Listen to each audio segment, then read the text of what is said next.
Welcome to Boxing Fans Talk TV. I'm your host, TDT, or you can refer to me as Miss T. And I just want to talk a little bit about boxing today as boxing turn into a real soap opera. What y'all think? Look like one to me. I'm here for it. Let's turn to it.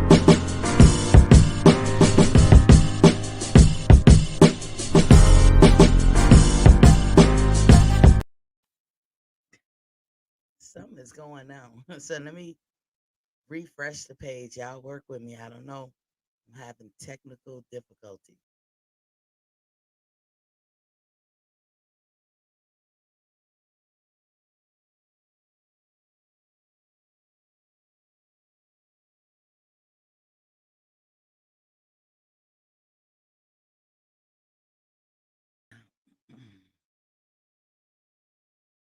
I think we back. I think we on. Let's try that again. I don't know what's going on. Y'all know I'm slow with this technology. Here we go. Let's turn to.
Welcome to Boxing Fans Talk TV. I'm your host, TDT. I actually had a good video to show you guys today, but with the technical difficulties, I guess I lost all of that. Don't know what happened just now. Y'all know first things first. Water check, water check. I'ma still look for that video, but it's water check right now. Demetrius Bright is in the building. What's popping, King? Water check, water check. This is my 11th bottle today. When I tell you a sister is bloated, oh my God. I feel you could roll me down the street, literally. But I'm going to get one more or two more in before I turn it in for the night. I hope everybody got their water in per day. I'm always going to say that, do a water check in the beginning. This whole week, we were drinking plenty of water, drinking 100 ounces of water. That was our goal. And we are no dairy for the whole week. So I hope you guys are seeing some kind of change. It's Thursday, so we should be seeing something. I'm going to have my show on Sunday, my health and wellness show. That will be at 1 p.m. Eastern Standard Time. Be there, be square. Do not miss it. We talk about a lot of interesting things. I will have experts over time come in and join me. As I always say, there's 1,000 ways to skin a cat. But any diet that you ever do, you will derail yourself if you don't drink plenty of this and you don't get your sleep. Demetrius is at 64 ounces. What's what's going on, King? Look, at least you keep doing it. Just keep doing it. You have good days, you have bad days. You're gonna find that even though 64 ounces is boss. There are days back in the day that I will drink 50 ounces, and I actually had a good day. Um, so 64 ounces is still good. We still early in the night, Demetrius. So we want to still go for our 100. Get to it as best you can. And if you fall short, after all, tomorrow is another day. And my Vivian Lee voice from Gone with the Wind. Shout outs to all the Facebookers that are looking. As I always tell you, stop what you're doing. Go into YouTube, pull up Boxing Fans Talk TV, hit the live chat and come in the chat with us and say what's on your mind.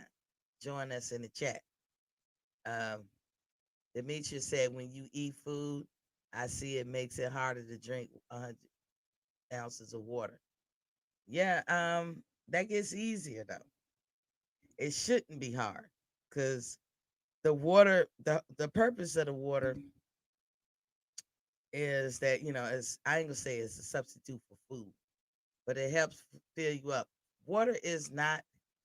I had this debate years ago. Is water, sunlight, stuff like that? Are they living things? And people probably be like, "How can you say that?" Easy if you think about it. But water is not a living thing. That was the consensus of it. I was feeling that it was, but I capitulated. But water is a sustainer of living things. So you're going to find that even with eating, you'll be able to drink a lot of water and still eat whatever you normally eat. You just got to get to that point. We don't put a lot of emphasis on drinking water.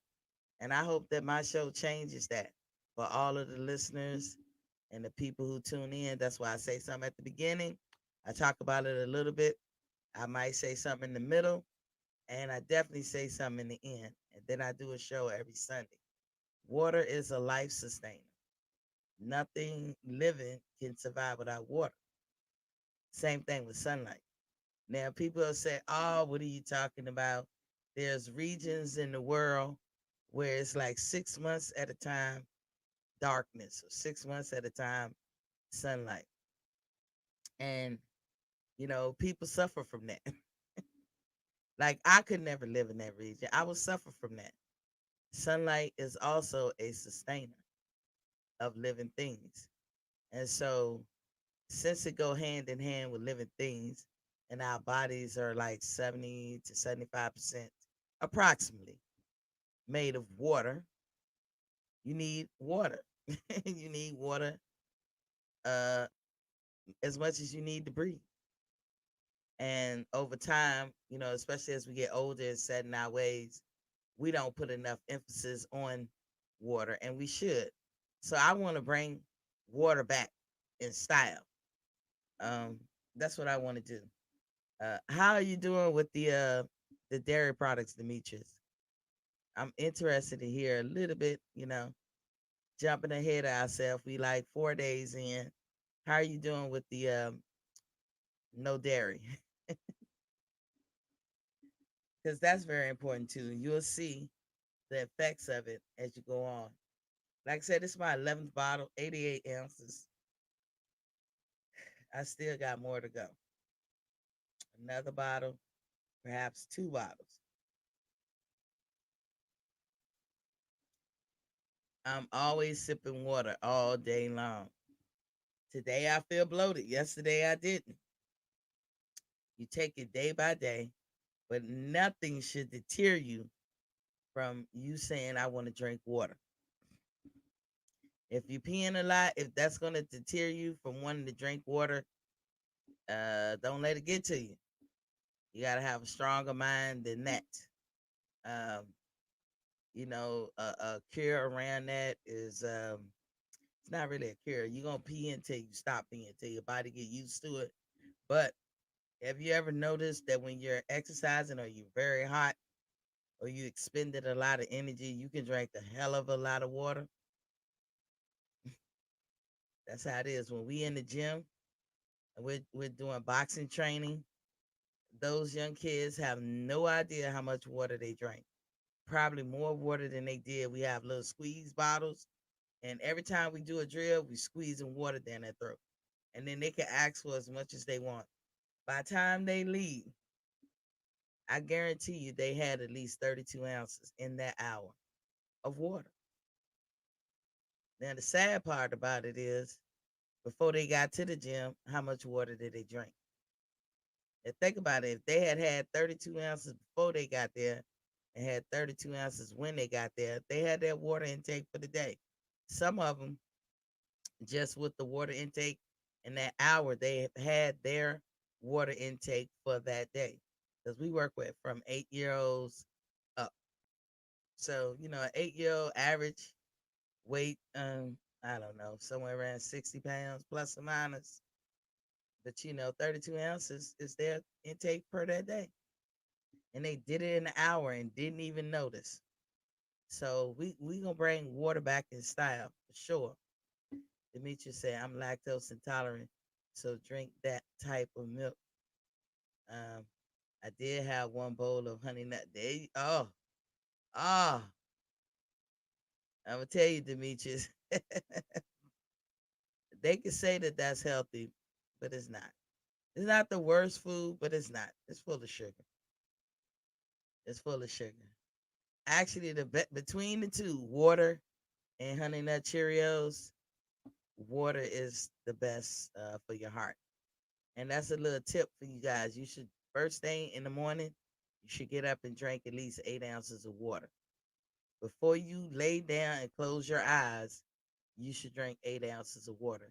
When I tell you it's good for your heart, I have an enlarged heart. My heart is damaged and I can't change what is. That's why I say for me, I have no choice. I'm at that point where I have no choice but to do this different way of eating. You don't, for you guys out there that's not at this level in your health where you have choices, you should want to make changes before you have no choice. I have no choice. And so I always do things to better my heart. And part of my regimen is drinking water right before I lay down and close my eyes. Ricky Williams in the building was popping king. He said, "Hey sis, peace, goddess. Thank you. Peace to you." So water check. Demetrius at 64 ounces. Mr. Ricky Williams, how many ounces you had for the day? I'm at 88. Our goal every day is 100. What say you? Where you at with it? Demetrius, that's okay. The Honey Nut Cheerios is not, we're not gonna let it derail us. But no dairy. See, it is hard, right, Demetrius? It's real hard to give up what you know. That's the problem when you talk about people our age. To all y'all 20-year olds and even 30-year olds, you're in a better position than we are. You gotta have a strong mind. I drink that type of milk too. It's called lactate. I think it's lactate free, but it just said lactate in the front is a red carton. It's like a half a gallon. That's the only milk that we can bring up in this house. Everybody in my house is lactose intolerant. And we've been drinking that milk, cooking with that milk, everything for over a decade. Um, that milk, you don't get the bubble guts, you don't get sick to your stomach because that's what used to happen to me. So I had to I cannot drink regular milk. If I drink regular milk, I'll be praying to God. Serious up. Cream, y'all gonna have to take me to the hospital. Like I'll be fearing for my life. What else? Cheese. Love cheese. Oh my God. I put cheese on everything. Hell, I will make a meatloaf sandwich and slap a piece of cheese on it. I can't help it. I love cheese. I ain't gonna say I can't help it because I don't eat it now. But cheese is a hard one for me. But I cannot eat that every day. I have to put days in between. Because even if I think it don't affect me, if I try to eat it the next day and the next day, oh, I'll be on my knees praying. So I'm definitely lactose intolerant. I'm all for getting off the dairy. Fun fact for y'all, Children are born with the ability, you know, and your body makeup to digest dairy. Why? Because all children, all babies come in and they suckle from their mother, right? Well, by the time a human child reaches the age of approximately 8 years old, they no longer have that enzyme that breaks down that shit properly. So if you don't have the enzyme to break it down, and remember what I said, everything that go in your body that you can't use or absorb turns to sugar and then turns to fat. The thing with children is most children take about 80,000 steps a day. As an adult, I challenge anybody. Not that I can do it. I can't do them shits. But 80,000 steps, I would challenge anybody to try to even reach 20,000 steps or 10,000 steps. The average man walks about five 5,000 steps. The average woman about three and a half, 4,000 steps. The average 8-year old who's kids got a lot of energy, do about 80,000 steps. So even though they can't digest milk either, and they can't digest stuff like cheese or whatever, they move around so much that they burn it right up. The body is a balancing act. It has a backup system to the backup system to the backup system. You know, they can't burn it up naturally the way your body works through metabolism. So exercise, you might as well call it. They burn up all that extra sugar or whatever. But yeah, that shit tough. At 8 years old, they don't have the enzyme. We are the only animals that drink milk beyond the stage of weaning. Think about that. We are the only animals. If you don't even have to teach a cat, I can tell you, to stop drinking milk, or any animal for that matter. When they reach the age that they shouldn't be drinking milk, they wean themselves off. It's real easy. And that the preferred liquid to drink is always water. We are no different. We are part of the animal kingdom. We need to drink water. So y'all gotta excuse me for hyping up water and everything. Some of y'all gonna be better off for it. And that's where my head is. So let's get into as boxing terms. I'm gonna talk about water later again too. So I'm sure a lot of you have watched Rolly Romero versus Tank Davis press conference. It kicked off today in Los Angeles. Their fight is gonna be at the Staples Center on December 4th, I believe. So I was waiting for the rah rah. I was here for it. I was waiting for that shit to hop off. I think Rolly was nervous. You know how Floyd used to say, "Wait till they get under them lights." That's a real thing. That is a real thing. Look at the bravest amongst you, and they get under them lights and they fold because it becomes overwhelming.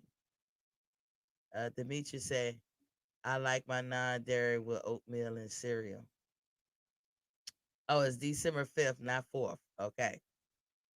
Uh, but being under them lights is scary. And Tank pointed that out. I don't know if y'all missed that. If you watched the press conference, Rolly didn't cut loose all the way when he had the opportunity. When he first got up before the mic, I thought he was gonna cut it. I thought he was gonna cut a jig, but he didn't. He said he was himself, but you could sense a little nervousness with him.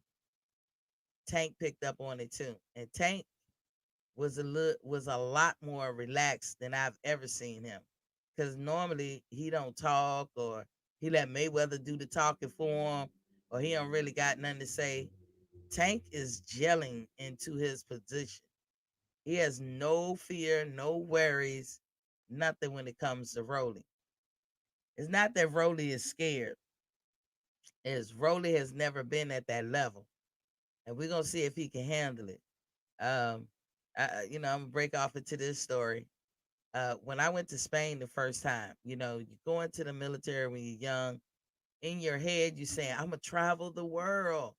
That was the whole reason I picked the Navy. We go on ships, we go all over the world, and then the end of the day, I wind up doing just that. But the beginning, I had did my first duty station in Florida. Well, back then, women in the Navy boot camp was in Florida. So when they gave me the duty station to Florida, I was pissed as hell. Cause you don't know if you're gonna do that one term and then be out. And it turns out the contract I was under was a reservist contractor. So all I had to do was 2 years in, and it would have been 6 years in active reserve or active reserve. And then I could have got out. And if I wanted to stay in, I had to pick a school to go to. Anywho, so I get to Florida, I do that boring shit. I'm mad as hell because I'm like, I joined the Navy to travel the world. I go to school, and the first thing they give me is Spain. When I tell you, my kids, when I talk to them, I tell them that was the best time of my life. When I have grandchildren, they're gonna ask, what was probably what was the best time of your life, grandma? And I'm gonna say, when I was in Rota, Spain. It's the best time I've ever had in my life, from the ages of like 22 to 24 and a half. You know what I'm saying? And it was the best time I ever had. But that first 6 months, you talk about a bitch nervous. Why? I'm going somewhere with the boxing story and relating it to this too. Rolly appeared to be not ready for prime time. He was nervous. Tank called it out. When you think of yourself as a world traveler, you think of yourself as somebody who would love to go overseas and see all these places. But I promise you, I don't care who you are. The first time you travel outside this country, to somewhere like really overseas, I'm not talking about you taking a trip, a weekend trip to Cancun or the islands or something, Jamaica or something. Because that's not really putting yourself out there and branching off from home, because you coming back. I'm talking about when you go somewhere where you ain't gonna be back for a minute, and you leave this country, especially flying across the Atlantic or flying across the Pacific. Your ass will crack. Everybody does. My ex-husband thought he was ready for prime time. When I tell you, he folded up like a kid, following me around like that cartoon with the little dog. Hey Spike, hey Spike, hey Spike, hey Spike. I'm walking through the airport like, this nigga, he that scared. Because by that time I was a pro at it. I was a veteran. But that first time, I was so scared. Matter of fact, this is real talk. I called my detailer and I said, hey, you could put me on any damn ship you want. Now, you don't want to always have to go Roger up to go to a ship. That's hard life. I said, you can put me on any ship. I just don't want to go overseas. This is right before I left. And the dude was acting funny. I laugh at it today. He said, okay, petty officer, okay. He said, we'll talk about it in 2 years. And then I said, okay, kind of like a letdown. And I hung up and I was like, this motherfucker, man. In 2 years, my orders is up. And that was considered sea time for me. So hell no, I don't want to go to no ship after 2 years of being out the country. But that's what he had to offer me. He basically was saying, your bitch ass gonna go over here and you gonna do this tour and tough titty. I don't care if you're scared. I get there. When I get there, I'm trying to figure out what can I do to leave. I'm not the only one. Most of the people that was my age And at the same time in the service as I had, we all were thinking it. This one girl actually took it too far. She went up on the third deck, the deck meaning floor. She went up on the third deck and she pretended like she was gonna jump off. So the military don't play crazy. So anybody crazy, they gonna let them send them back to the house. They sent her back to the house, but she was relieved. Everybody was jealous. It was just a bridge too far for me and my other friends to go. We were nervous, but I'm telling you, after about 2 or 3 months, we looked up and we wasn't scared, and it was the best thing that could have ever happened to me. And I'm telling you, that girl, we kept in touch with her, and she wrote like a year later, wishing she never did that, because when you do that in the military, that'll follow you for life. The military has gotten better with letting shit be a forever charge or whatever. But anywho, that was what she did to get out the country, and it worked. I wasn't about to do that. You're not gonna label me crazy, but everybody breaks under them lights, and that's how I see Tank and Rolly. Under them lights, can Rolly hold up his end of the bargain?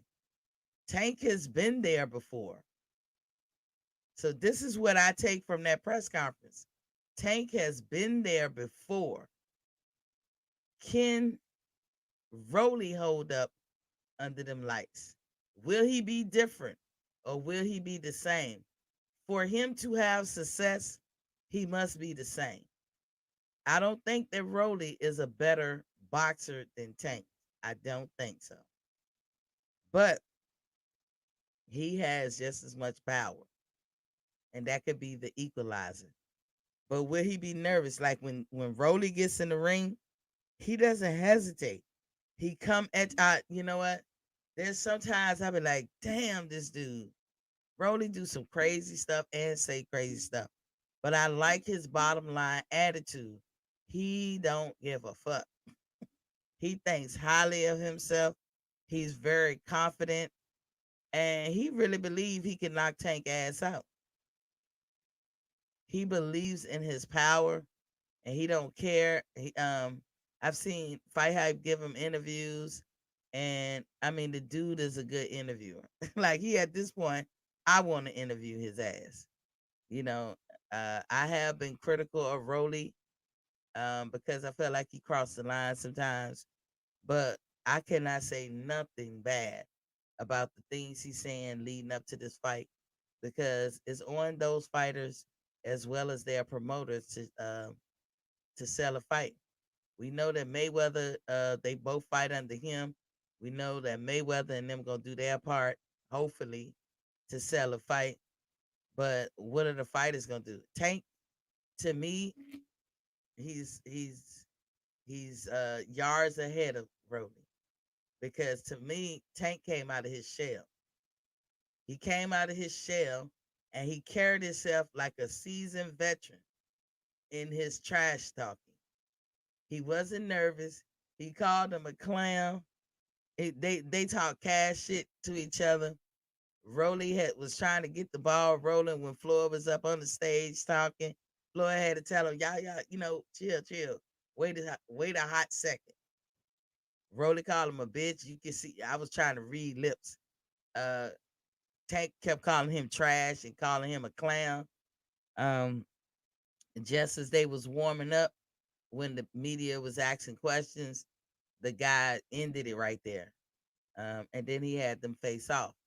My question to the panel: why in the hell did they not let the sound be heard when they do the face off? Is that a recent change? Did that change because of like an instance with previous fighters facing off, like Canelo and Plant? Did it change? Because if y'all notice, and I don't know if it's a PBC thing, if it's a TMT thing, or what, but when people get in the face off, the sound goes off and they be playing this music. And I'm like, that's the part we want to hear. You know?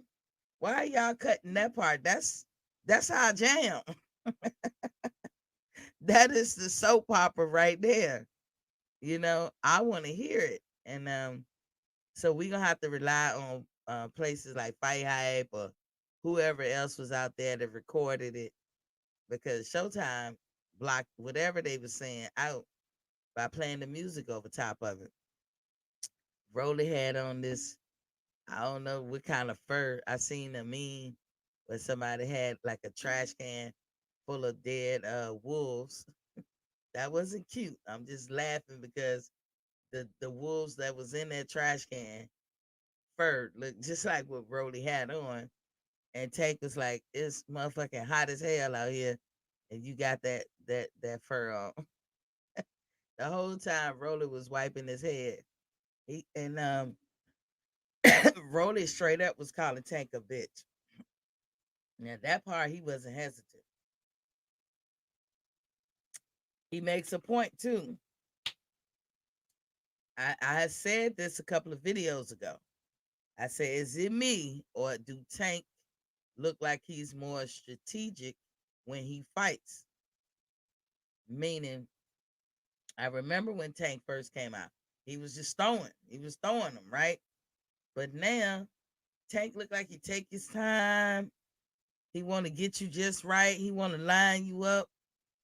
But Tank is almost like he know he got the power shot. It's like as much as they can say shit about Deontay Wilder, you can see those same habits in Tank. Or maybe it's just indicative of people who know they have power in their hands. But you see Tank relying more on his power than anything else than his boxing skill. Because Tank could easily, we know how to box. He could easily just beat you up, a little bit. Not all the way hurt you, but just constantly beat you up. And when the time is right, throw the knockout. He could do that in a fight, but Tank doesn't do that. Tank take punches. He takes a lot of punches. He comes off losing the fight if you judge him round per round. But Tank know he's gonna get his opponent out there. But sometimes you can run out of time. You know what I'm saying? That can happen. That most certainly can happen. In the Leo fight, we talking the last two fights of Tank Davis. In the Leo fight and the Barrios fight, Tank took his time. He was strategic. I'm not saying that that's a bad thing to do, but if the what makes boxing fans seem complicated, I'm talking about all of us as fans. Some people would complain about the fighter who boxes. Oh, they run. Oh, they moving too much, which that's what you're supposed to do. And then you'll hear some of us complain about somebody that's just standing there piecing a motherfucker up at times in the fight. That's what you're supposed to do. Like I'm a person like I don't give much credence to a boxer who you can tell prefer you to stand in front of them, because it's a lack of what that boxer can do or want to do. It's a laziness. I hate to say it, there's no other way for me to describe it. Like I'm going to use Canelo Alvarez, for example. He prefers you to stand in front of him so he can beat you up. Why? Because he don't have the legs. We know he has legs. We can see he have legs. We know he train hard. We know he do road work. So if it ain't that he don't have legs, then it's a laziness because he doesn't want to use his legs. He's not comfortable with using his legs. And the main ingredient in boxing is your legs. So Tank is very strategic, and we know he can box, and we know he if he wanted to. But here lately, he don't seem to want to. Now, if he did this once, like several fights ago, it could be just a fluke. But in the last two fights, this is exactly what he did. And if Barrios or Leo Santa Cruz had the power that Rolly Romero have, what would have been the ending of the fight? Is it possible that Tank could have got knocked out by taking all those hits? And that is the point that Rolly Romero makes, which is an excellent point. whether you like him or not. That is an excellent point. He said Tank Davis take too many hits. In other words, unnecessarily. He's taking hits to get a hit. He's relying too much on his power. He said, but I got power too. And I don't think nobody can hit as hard as me. This is a video clip that I seen on YouTube. I think it was with Fight Hype, where I seen them interviewing Rolly. And he was basically saying, and I'm putting my stank on him, not quoting, but he's basically was like, you taking hits. He said every fight you in, somebody is piecing you up. They're not hurting. They not hurting Tank. Maybe Tank understands that from the first round forward. Maybe he feel what they got in the first or second round, and he conclude that, yeah, I'll take their hits. But if Rolly come out and give him a good one in the first round, if that fight turned into a barn burner, that's because both of them felt each other's power, and they know that they can't sit back.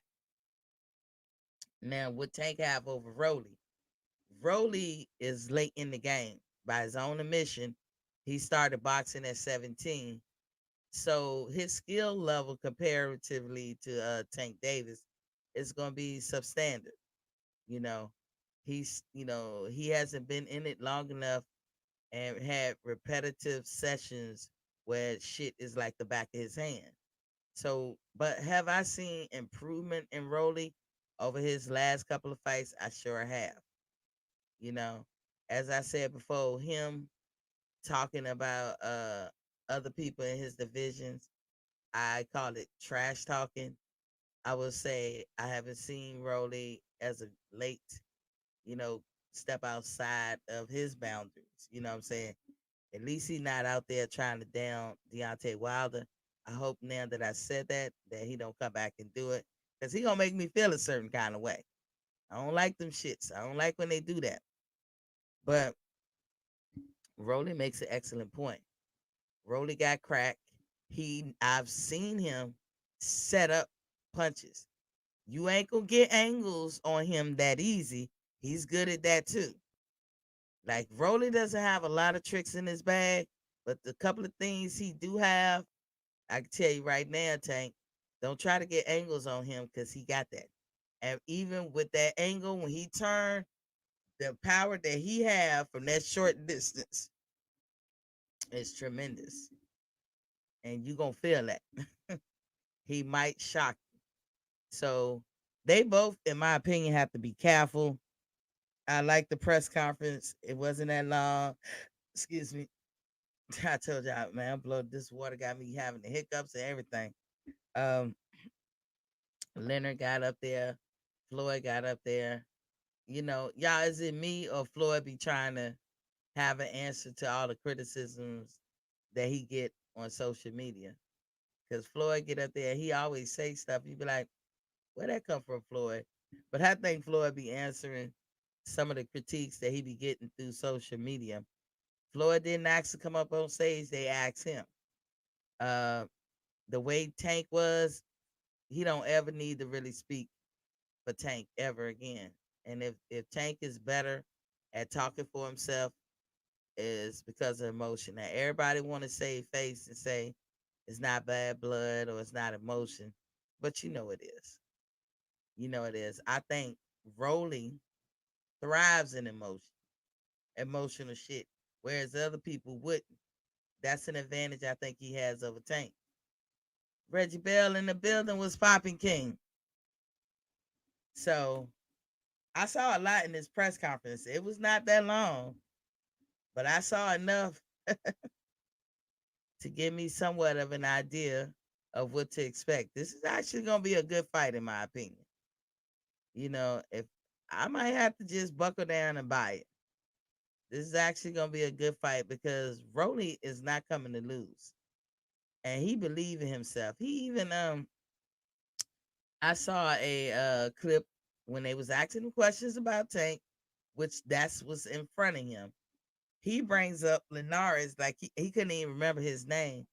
He said that last person that Tank fought, I don't like him. And then they said, why you don't like him? He said, do I need a reason? I just don't like him. That motherfucking Rolly is a trip. He's a trip. He said every time I see him, I just want to smack him. I was like, this dude, but he's a salesman, and that's good for him to have. That's a quality he needs, whether you like him or not. The nigga tell the camera, he said, I look good. He said that Ryan Garcia, he said, I give it to him, he looked better than me. But I look better than Tank. He's like talking about the size of Tank head and everything. Uh I think Tank don't like his ass at all. Reggie Bell, when is the fight? December 5th, Reggie. I think that's on a Sunday.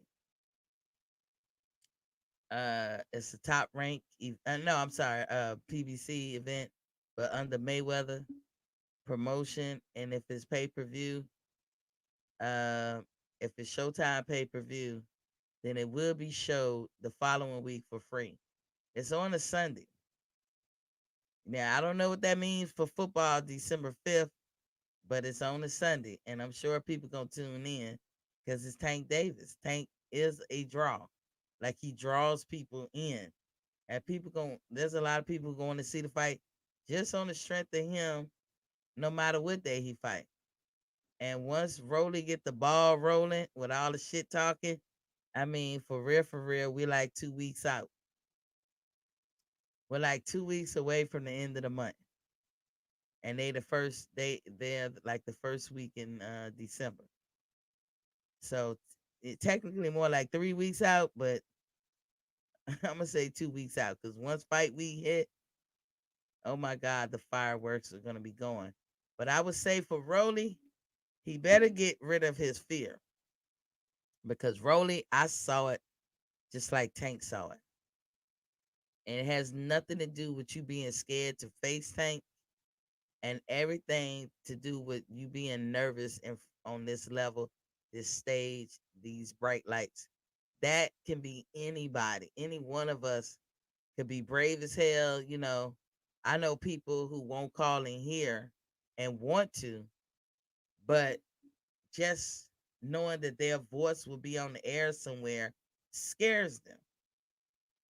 And I told y'all my experience with some of the toughest people when they go out the country, how bitchy they become. They are scared and terrified. And I don't care who you are. You can tell me that won't happen to me. I can almost guarantee it will happen to you.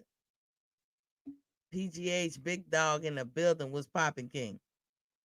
I can guarantee that if you had to leave the country, your ass would be scared. It's the same thing. Unfamiliar territory. The spotlight you feel like is on you, and you got to sink or swim, as we used to say in the Navy. Sink or swim. What you gonna do? And the nervousness hit Rolly. Tank, strategically wise, in the future, I wouldn't say it. I wouldn't say nothing. I would peep game, and I would just be like, this bitch scared. He see now he not only got to worry about you when you know you could be focused under them lights. He worried about the lights. He worried about being on that stage. I would have kept that to myself, Tank. But now the bag's out. Rolly knows. Rolly, you better get over your fear of the stage, and you better get over it quick. You will be on a heightened stage level that you have never played before. The spotlight will be on you, something fierce. You and Tank are headlining this card. You two bear the responsibility of bringing in the dough. Tank ain't worried about it because he's done it several times. You have never. So you worried about it. Be your normal self and let the chips fall where they may. In fact, we really are begging you to be your normal self because your normal self is hilarious. And we want to see that. But they kept it pretty cool. There was also a press conference today with Jamel Herring and Shakur Stevens. You can tell those two guys are laid back guys.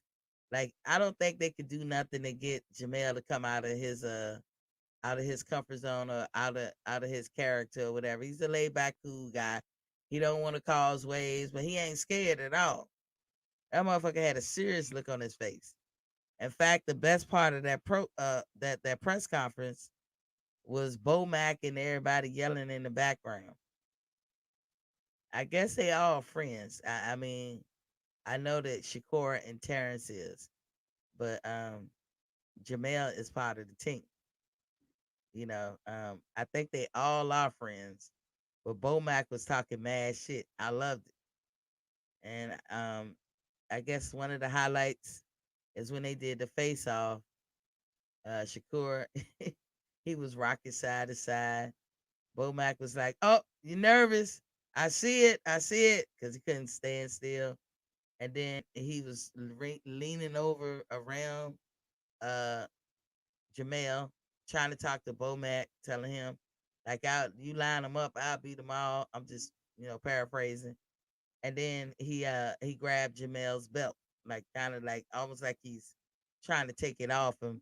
And of course Jamel was like slapping his hand, like, get back, get back. That was the highlight of that.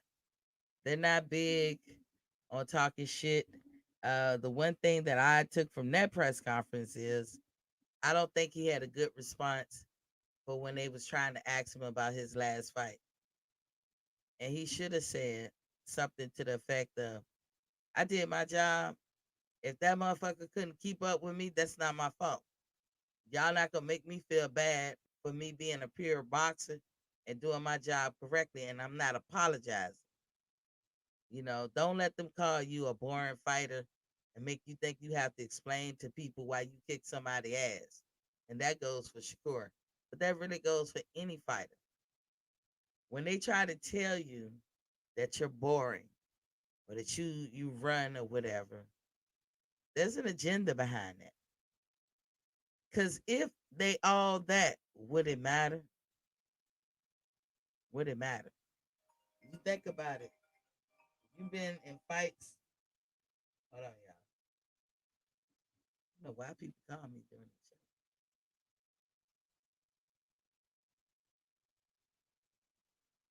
They know that I'm on the show. But think about it. Think about it in your lifetime. You've been in a fight with somebody. Did you give a care all the optics around it? If you ready to fight somebody, you ready to fight them. You don't care about none of that extra shit that they got or what they can't do. You're not. You can't be like, oh, but I only pushed you, but then I turn around and like slap the shit out you. Or if you spit on me and I damn near kill you, but I only spit on you. It's a fight. It's boxing. Boxing is sanctioning fighting. It's sanctioned fighting. I don't know how to say that right. But that's what it is. Now, boxing is boxing and fighting is fighting. And there is a slight difference. But when you're supposed to be in the boxing ring, you're supposed to be going at war. If they're not prepared for your tactics or your tools in your bag, so be it. Why do you need to explain to us or apologize for how to fight? Look, who cares? Real boxing fans would appreciate anything that you do, Shakur Stevens or Jamel or any fighter for that matter. We appreciate that you're trying to adhere to the sweet science. We appreciate that you don't take as much damage, that you give more damage than you take in. We appreciate that you can fight going backwards and fight going forwards and have lateral movement. The only people that don't appreciate it is the people who can't keep up. You'll hear Canelo. He's gonna run. He's gonna run. Run with him, motherfucker. Isn't that the answer? The answer is not you, Canelo, telling your opponent, don't run. Stand right here and then let me go to work. Mm, mm. That's not the answer. If he run, if that's what you call it, run with him.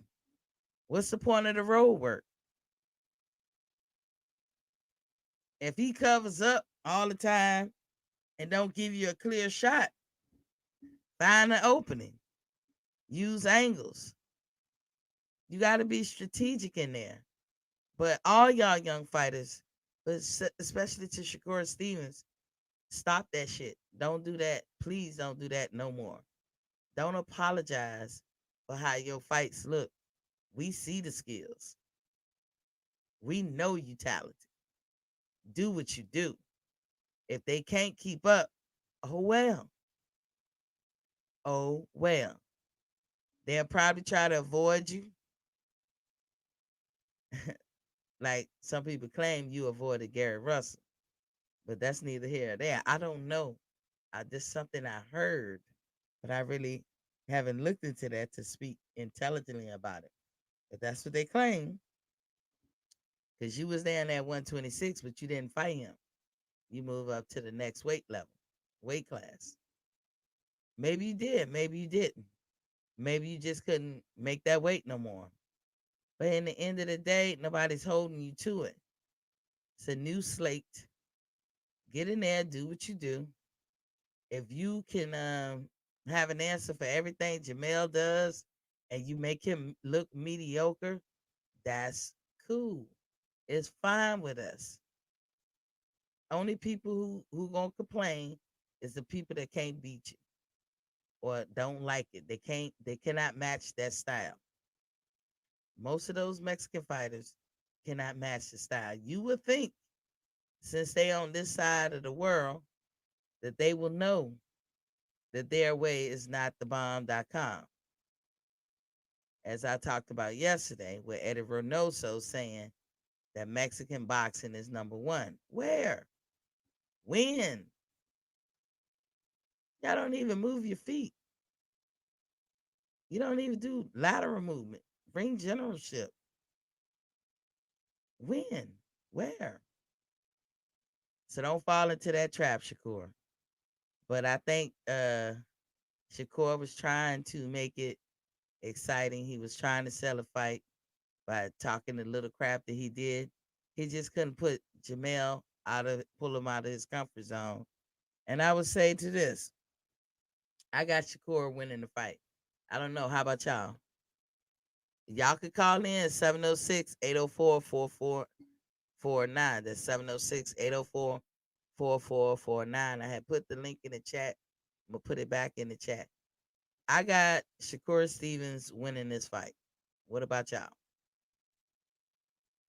But I'm not mad if Jamel won because my heart, and I like them both. I like both of them. But Jamel is my shipmate. Once a shipmate, always a shipmate. You know, shout out to the Marines. My heart is with my shipmate, but my mind tells me Shakur is going to win. So good luck to both of those guys. Rolly and Tank, please, I need that soap opera to go down. For real. We need it. That's a good early Christmas present. We need that drama. We need it. We need it as only you two guys can bring, especially you, Rolly. So those were the press conference that was out today.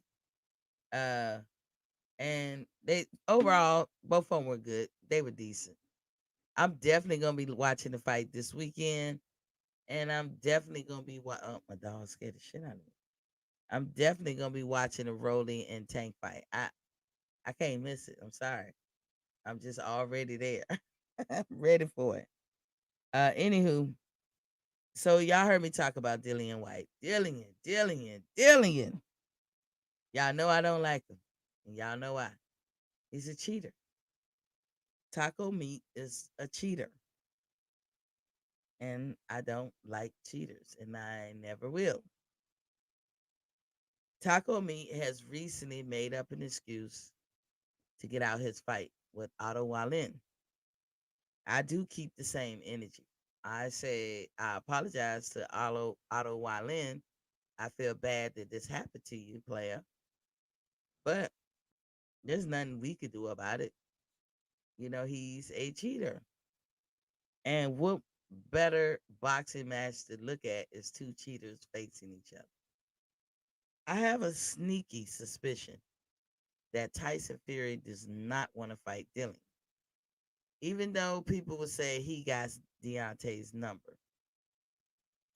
I'm not even gonna put up a rebuttal for that. I don't believe it. I believe him, the ref, and the judges or whoever helped him do what he do, had Deontay's number. I don't think it was just him. That's neither here or there. But even if he do, that don't mean that he could beat every heavyweight. Because Dillian is a cheater. And he's gonna meet cheating with cheating. Don't y'all think? Imagine this. Tyson Fury would love to have a situation where there's no restrictions, no holds bars, for him to come into a boxing match where he knows they're not checking his blood, they're not checking his wraps, and they're not checking his gloves. And if he can arrange it for you to get some contaminated water, he'll do that too. He will love a situation like that. It was frustrating and kind of taxing on the mind when he was fighting Deontay, because Deontay is not like that. But now you got a potential opponent in Dillian White who will love to not have nobody watch him get his raps. Will love to have banned substance in his system. He don't give a care. So both of y'all in that respect is the same. Who shall win when two cheaters meet? That will be interesting. But here's the thing. Dillian pulled a fast one on his opponent. And I think he took the opponent because I think him, as well as a lot of people, believe that Deontay will pull the fight out and would win. Dillian, I don't give a fuck what he say. He didn't never want to fight Deontay. He can play that, come on, Wilder, all that crap in the video. He never wanted to fight Deontay. Straight up. He know he did. It would have been easy pickings for Deontay. Deontay wasn't even thinking about him. But I don't think it's gonna be that easy with Tyson. Cause just like you a big motherfucker, so is Dillian. I ain't never said Dillian was weak. I ain't never said Dillian can't fight. I'm just saying he's a cheater. But so are you, Tyson. So gaining your little extracurricular weight might hurt you. Cause this guy is not little. He's big everywhere. Taco meat is big everywhere. So when Hearn announced that Taco meat had an injured shoulder, that's all he said. Normally it would go, yeah, we gotta pull out the fight or postpone the fight because Dillian has an injured shoulder. We're gonna look to see maybe January about rescheduling, yada yada yada. Hearn didn't do none of that. Hearn was like, we gotta cancel the fight. Gotta pull out the fight. Which is pissing Team Wylin to the highest, is pissing them off to the highest level of festivity. Because they know the BS is going on. They smell it. They know it's cow manure all over the fucking place. They know. And they was like, y'all gonna let him get away with this in broad daylight? Team Wildin', yes they are.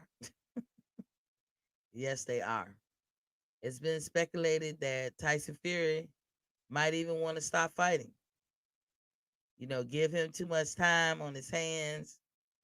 He gonna be coking and joking. He has to stay active and has to have like a purpose for him to stay focused. Otherwise, he gets into sticky situations. His heart could be out of it. Tyson Fury, he's still relatively young, but he could potentially gain all the belts back again and then drop them again.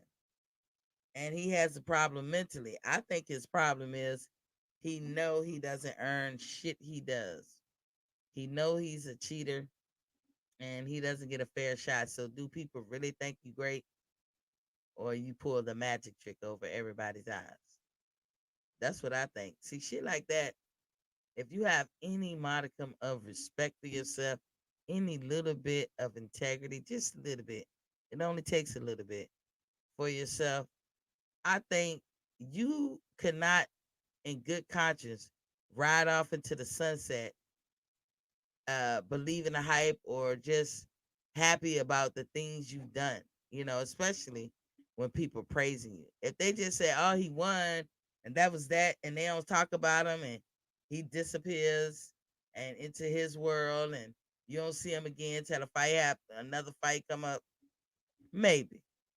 But once you win on that level, you're a hot ticket item. The spotlight is always on you.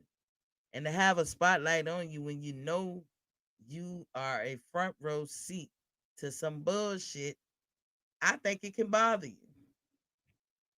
I really do think that's probably that is part of his mental anguish, is that he know he's front row seat to some bullshit. And that's why he don't want to do it forever. Cause whereas he could pull the wool over our eyes, but he see himself clearer than any of us could ever see him. He got to live with that shit. And I think it's hard to live with. So if he pandering or acting like he potentially gonna stop fighting, that's cool. I'm not gonna miss him. To me, he will always have an asterisk next to his name. I don't know if the powers that be will feel that way about him, especially people who have the authority to induct him in the Hall of Fame. But I'm gonna tell you, I'm sorry. This what the hell, y'all? This happening? I don't know if y'all can see that. This whole thing came up. I'll tell you this. I don't know if Theory could get to a point where he can just coast. I really don't think he can. I really believe that he could win all the belts back and then he'll drop them and he'll go through some shit because he's young enough to do this. And then he'll come back again and either win all the belts again or just win one or two. He's very strategic. He's very crafty. He is a good boxer. He's an excellent boxer. I'm gonna give him his props. He is an excellent boxer. That, along with the extracurricular help that he has, it makes him difficult to beat. But I think just knowing, what I'm saying, it's kind of like the Milli Vanilli effect. I don't know if you guys have watched interviews of the Milli Vanilli guys after the fact. I just watched one not that long ago. The shame of it all, the way they felt. At one point, they was trying to escape. It was like you get yourself in a pickle, and then you're like in this black hole. You cannot be pulled out. And we know that black holes suck everything in within region, and they cannot get past that polarity. They are being pulled in, and people, that shit weighs on your mind. No matter how bad we think he is, because we think he could do this shit and sleep like a baby, but in the moment, he can't help himself. But maybe it's time to go past that shit bothers him. He's a narcissist. I believe most boxers have to be a little bit narcissistic, but there's sometimes a bridge too far. His go a bridge too far. He has no integrity. So I don't know. Dillian White is almost in that same category to me. Because like I said, when you cheat, I just really can't. I can't give you no credence when you do that. Dillian has not shown an MRI, so I don't think he will be trying to prove to the public at all that his injury is legit. He is not obligated to do anything for Otto Wallin. So Otto Wallin, you basically shit out of luck. Am I keeping my same energy for right is right, wrong is wrong? Yes. I'm truly sorry for Otto Wallin and his team. To go through all that and have people play games like this gotta be frustrating. But we can't do nothing about it. The bad part about people who have no honor and be cheating is the complicity that goes along with it, if that's a word. Uh People who are helping these cheaters do what they do. Them the people that makes it the most difficult to affect change or do something about it. Those are the people who make it worse. They almost as worse as the violator himself. Terrence Bailey Sr. in the building. What's popping, King? This your first time in? Or this is the first time I noticed you? Thank you for joining the show. But yeah, Dillian, he's not gonna show no MRI. Cause and then we just have to speculate that he's lying. It's not above him to lie. Why is he lying? Because the only obligation that's on the table when it comes to Dillian White is that he is the mandatory at this moment right now for Tyson Fury. Terrence Bailey says, "Salute boxing fans. Talk. Salute to you, King." That is the obligation that's in this whole scenario. Wallin has no teeth. He cannot bite on anything. He has no leverage. He has no pull. Definitely between them two, if they would have fought, the winner would be the mandatory for Tyson Fury. But as of right now, Dillian is already the mandatory. Now, if Tyson doesn't take his mandatory, he will be stripped. I said this yesterday. That's a fact. Now, that's the rules. That's a fact. That is what's said. We all, when it comes to these guys, we have to see what they actually do. But that is a fact. That is what's said, and we're just gonna see because Dillian, he know what he doing. If AJ does the rematch with Usyk and loses, Eddie Hearn don't have a heavyweight stable. That's his hot ticket item. That's his go-to. But Dillian served as a buffer. Dillian was in there too. He was one of his slaves too. Now, if AJ loses his crown, I guess from Eddie's point of view, Eddie Hearn's point of view, who better to pick up the mantle than Dillian, somebody that he controls?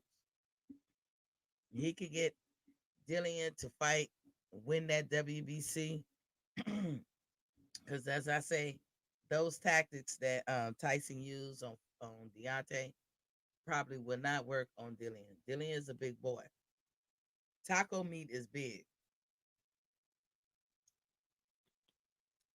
Taco meat can withstand the heaviness of the Boyknik, which is Tyson Fury. My throat is scratchy, y'all. Sorry. Y'all remember the Boyknik from Popeye? Some some of y'all old enough to remember them. My friend who looked them up for me because I couldn't find them anywhere on YouTube. He said they call them the goons. It was an island of goons, and I swear they be like walking like Boyknik. Tyson Fury looked just like that. I swear to God, y'all look that shit up and then tell me what y'all think. Wow, Tyson Fury looked like a Boyknik, and Dillian White looked like taco meat in the face, like all the hair that he got on his face. He looked like taco meat. So it's in Dillian's best interest. Not saying it's right, but it's in his best interest to fight Tyson Fury straight up. If he take a chance with Wallin, remember Wallin cracked Tyson in the eye, busted his eye open. Wallin is not a pushover. There is risk. Is it worth the risk? This is what Dillian is asking himself. Would I get in there and lose my standing, my status? Because right now I'm guaranteed to fight for the belt, and I've been trying to get a championship belt forever. If I get in here and lose to Wallin or get exposed, then is it worth it? And I guess Dillian surmised that, and ain't nothing a damn thing nobody could do about it. Suck, right? It really sucked. It's so unfair to Wallin, but in this boxing world, life ain't fair. And Tyson better come up with a better strategy because Dillian can box, and Dillian is a big boy. So he better come up with something different. Not saying that Deontay can't box. We all know that Deontay came in late. That goes without saying into boxing. We all know that Deontay is not the most skilled boxer. That's not a hit against him, but that would be true of anybody who came in when he did. Will I stand up here and say Deontay can't box? Hell to the no. You don't get a bronze medal if you don't know how to box. But for those guys who've been doing it since they was 12 or 5 or 8 years old, there's definitely a difference. There's definitely a difference in being more skilled. And that's all I'm saying. Dillian strike me as one of them people. I don't know Taco Meat's life story, but he does strike me as a person who can box. And he's a big motherfucker. And he doesn't mind cheating. What about Tyson? Tyson, we know he can box.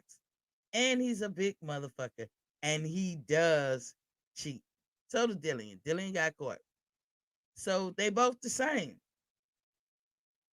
Now Tyson got to figure out, okay, shit. Now that I cheat and I did all this extra stuff, am I gonna be able to contend with the extra stuff he did?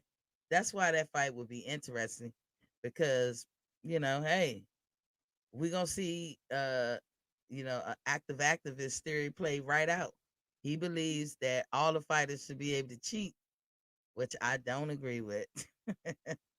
If you're listening out there, activists, chime in. But he believes, why don't you let everybody cheat, and that way you make it equal and fair? I don't believe in that. The fact that the dangers that are inherent with boxing, period, tells me, common sense wise, that is not a good strategy. That is not something anybody should be engaged with. Because I mean, it's almost like you have no regard for human life if you believe that. And that's just my opinion. But we know cheaters don't have a regard for human life, and they only care about themselves. They're a little bit too narcissistic. So ain't nothing that can be done. Dillian gonna do what Dillian gonna do. Eddie Hearn gonna be complicit. Even if Tyson Fury wanted to stop it, ain't shit he could do. Uh, Joshua, we'll see if he's gonna take the rematch. He's still doing his little United States tour, trying to find him somebody. Um, the two problems that Joshua have is stamina. I said that yesterday, and he a little chinny, and and he's scared. He's just scared as that's another Chiduk. Y'all know I coined the phrase Chiduk. I don't know if it'll take out over or take off. I hope, but it just makes so much sense. Some fighters are just too scary. Some fighters duck because of business or just because they know they can't beat the person or whatever. But a Chiduk is when you take a chicken and a duck and you make a baby. So Canelo is the big brother. He's a Chiduk. Ryan Garcia is a Chiduk. Jojo Diaz is a Chiduk. And AJ is a Chiduk. Because he put a lot of time in ducking Deontay for years. He's a Chiduk too. But I've always said that AJ is a scary fighter. He's scared to fight. That ain't good for no heavyweight. If you're a heavyweight and you're scared to fight, you need to go ahead and take it back to the house. Because that's just not good. You cannot be scared to fight. I mean, if anybody should be scared, it should be somebody like Usyk. Standing next to them, he looked like a little dude. But is he scared? No. He all macho, machismo. He all man, chrome magnum out. He don't give a fuck. He said, "Hey, I want undisputed, and I don't give a damn who got the belts. I'm putting my stake on it, but that's basically how Usyk feel. I don't care who got the belt. I'm getting that shit." And yeah, Chiduk. I like that Chiduk. Aren't they though? Aren't they? So we gonna see what AJ gonna do because you cannot fix stamina. Well, there is an answer. Run more. Do plyometrics. That ain't guaranteed that it would change because that's how do I say? That's individually in you. Like if you're a person that have stamina problems, it really don't. It's not that you can't get yourself physically fit in a good way, and but it's more so like you know, would you ever lick that problem? Now we can say run 8 miles or 12 miles. Will you be able to do it? Yeah, you could train yourself to do it.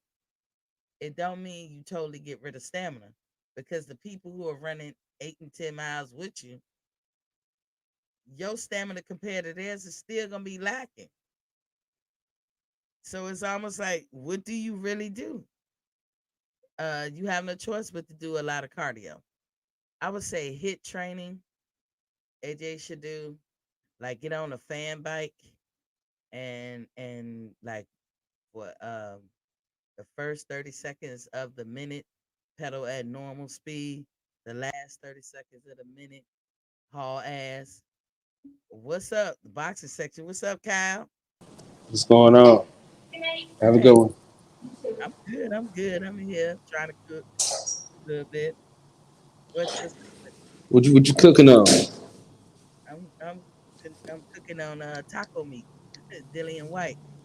Oh shit, that turkey. Yeah, I was just saying basically he's not gonna come out with the proof of the MRI. He ain't gonna never show that. Number one. Wallin is getting a raw deal, but Dillian is not obligated to fight Wallin. And right now, as of this moment, Dillian is the mandatory for Tyson Fury. Then I also thought Tyson Fury and Dillian White they make a good fight because both of them are cheaters. Both of them big as fuck. Like all that extra weight that Tyson like to do, that's not gonna work on Dillian. He's a big guy too, but they both cheat and all that. And I don't mind seeing them in there, but I don't think Tyson wants to get in there with Dillian, aka Taco Meat. But all of that is depending on as boxing turns. It's the new soap opera. Did you drop out? You still there? Still here. I'm still here. Oh, okay. I'm It's just listening. quiet. All of that is depending on the moves everybody makes here lately.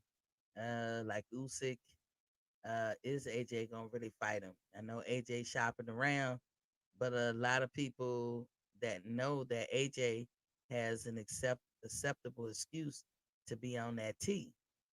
Y'all knew that? I don't know if you knew that. Did you know You said no, no what? that AJ can take some kind of steroids? He has an acceptable excuse. You know that? Nah, really? Mhm. He's been like that for a long time. I never knew because What is it? I'm not sure the name of the juice, but it's some kind of steroid because some about the way they make it sound like to cut him completely off will hurt him.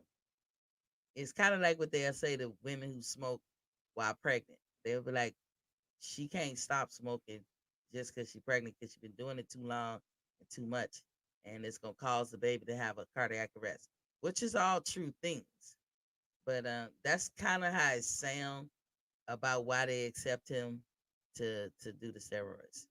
But this is what somebody, they've been putting it out. I heard about it. I ain't never heard of that. Yeah. So that's why, and then it puts a new perspective on him traveling around the country trying to pick somebody to be a coach because Virgil Ortiz ain't going for the T.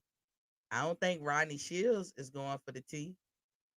So Hustler Sims said Dillian White is on maternity leave. He is carrying Dean's baby. Congratulations to Mr. and Mr. White. He on maternity leave, Hustler Slim. In the building was Poppy King. Demetrius said testosterone. Is that what he on? See, Demetrius said, Kyle, that AJ is on testosterone. Hustler Oh man, he is on that TRT. So don't that make you look at him differently? that's kind of weak. He's still getting his ass whooped, so I guess it don't matter. Yeah, but and that's what I was saying. You cannot train scaredness out. That's why I call him a chiduck as well. And in case you didn't know, a chiduck is when a chicken and a duck make a baby. We got a lot of them running around here in boxing. And Canelo is one, AJ is one, Ryan Garcia is one, Jojo Diaz is one. They're chiducks, and you can't fix that. I don't. You can take the best trainer in the world, Derek James. He cannot even fix. He's one of the best trainers in the world. He cannot even fix somebody who's scared. That's AJ. He's scared as hell. But I don't know what he gonna do. Is he gonna take the rematch? We haven't heard shit. Normally by now we should hear shit, right? Yeah, Yeah. So I don't know what's going on, but as boxing turns, we every little move everybody make is dependent on the other move somebody else make. So if Usyk and him get the rematch, I believe Usyk can run it back and still win, but I don't totally count out AJ. Um, Tyson Fury, uh, as I said, they would say that he had Deontay's number. I don't really say that. I think he had a lot of help in his adventure with Deontay, but all that shit that he did for Deontay, all that extracurricular, he ain't able to do it with everybody else. And then if you put him and Dillian when they both are notorious for cheating, what kind of fight we gonna get? Who gonna be the better man? Taco meat or the Boyknik?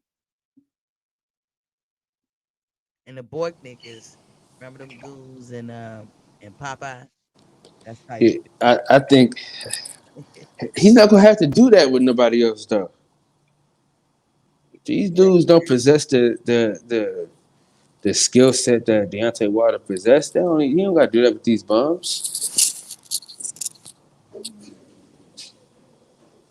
Have a nah, good one. I, Be careful, the door's been acting up. I see what you're saying a little bit. However, Tyson Fury doesn't strike me as a person that has power. It's just a lot of extra stuff.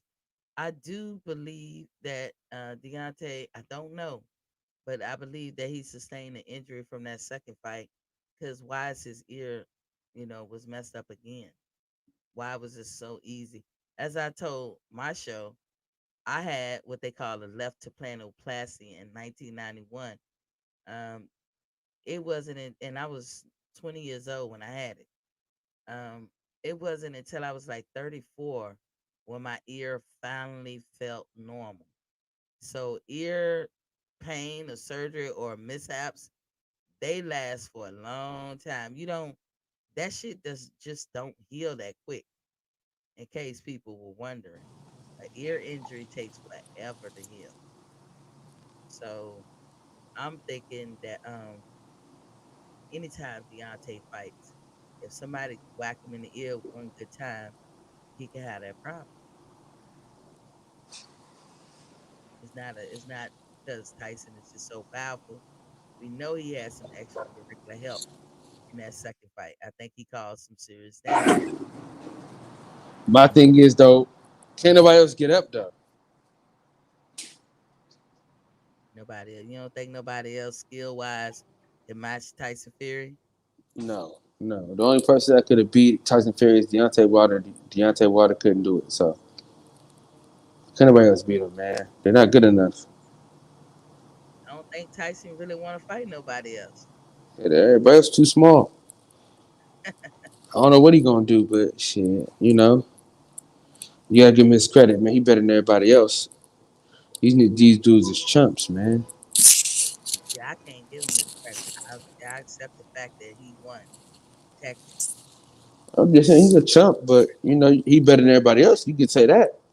Whether he cheated Deontay Wilder or not, whether you know what I mean, believe it or not, I mean he better than everybody else though. Right now, right now he is. I mean, who the hell else you think was better? I think given some time, Anderson can get better. I don't Jared Anderson ain't get, he got 15 fights, man. He ain't finna do that. if he had time. I mean, he's young. Tyson would be well retired by then. So right now, with the crop being what it is, maybe Tyson is better than everybody else. I agree. But the thing about cheaters, they don't prosper because they never really have a game plan. They're not set in their ways as far as how to do something. Like cheaters always have to reinvent the wheel, like always rethinking and stuff, and they always leave an opening. Always. That's the bad part about cheaters. They have no foundation. That's I guess that's what I'm trying to say. And so when Tyson Fury finds himself in these battles with these other people, especially the younger they are, we'll have to see what happens. I don't think he wants it. Even if he can beat them, I was just saying, I don't think he wants it. I think it does bother him that he's a front row seat to some bullshit. How can you go off into the sunset and be happy with the things you did in your career when you know that was based on some bullshit? Where's the integrity? Even if he has all He he don't he don't have none. But you listen, you don't need none when you cheat and you win and nobody says nothing to you about cheating. Why would you stop cheating? because you know you can lie to everybody else and pull the wool over everybody else's eyes, but you got to look at yourself every day in the mirror. Yeah, if he look in himself in the mirror and say, "I cheated, I got away with it, and I'll do it again." I mean, what difference does it make? I don't think it would sit right with him going into You crazy? the future. Come on, man. I just don't. I like Have a good one. even people who know how to know integrity and know honor. That shit will still get to them. That's, Listen, I believe that. I know when you were a child, you stole something. Hmm. You ain't thinking about it right now, are you? Because I got dealt with. Nah, you ain't gonna deal with it every time. Yes, I did. I didn't steal much. I used to steal all the time. I used to steal all the damn time. I steal all the time. And ain't nothing on my conscience. I don't feel bad about nothing that I stole. I, I So don't I don't like anything I did bad. Like whatever that I got for dealing with it. Because there was pockets of time where I was getting away with it. One summer in particular, I can remember. But it all came crushing down because when I was coming up, they had a way of dragging out every motherfucking thing you did. I might have got caught for that one incident, but somehow all the incidents that whole summer was on the table. And whatever ass whooping I got, I promise you, that life was over. yeah, so you never got away with it. See, so I'm saying when I stole some shit, I got away with it. It felt good to get away with it. And when I got away with it, I felt like I wanted to do it again. And so I did it again, got away with it again. I did it again and again. You know what I mean? That's what it is. He gonna keep cheating. Ain't nobody gonna stop from cheating. When I stole them jackets from Macy's, I I didn't keep them from in my closet. They was in there. What made you stop?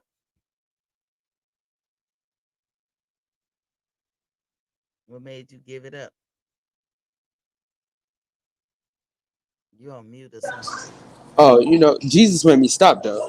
You know what I mean? I had gave my life to the Lord and things like that.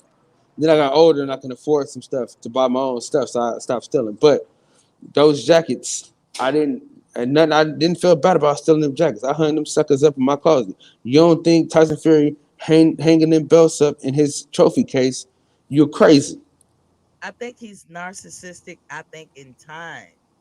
This is what I'm saying. I see what Shit. you're saying, but I'm talking about over time. It's like like I know I've been in the military. Terrence Bailey being in the military. You always get that one person that seems like physically ain't no stopping them, but when it come time to execute the plan, they ain't worth a dime. They can't never get it right. You know what I'm saying? And it'll bother them because they keep trying to try, and they might even cut the corners. We call it gun decking when you just fake the funk like you actually did some shit and you didn't. Even those people start, you will have a conscience because you're gonna get all these rewards heaped upon you. And you don't deserve any of it, and people celebrate. It's kind of like the Milli Vanilli effect. Remember how Milli Vanilli, they was cool, they was riding high, and they got Until they got what? sick of that Until they shit, got what? No, sick until they of got what? sick of it, and caught. Yeah, but No, sick no, of no, no, no, no, no. Yes,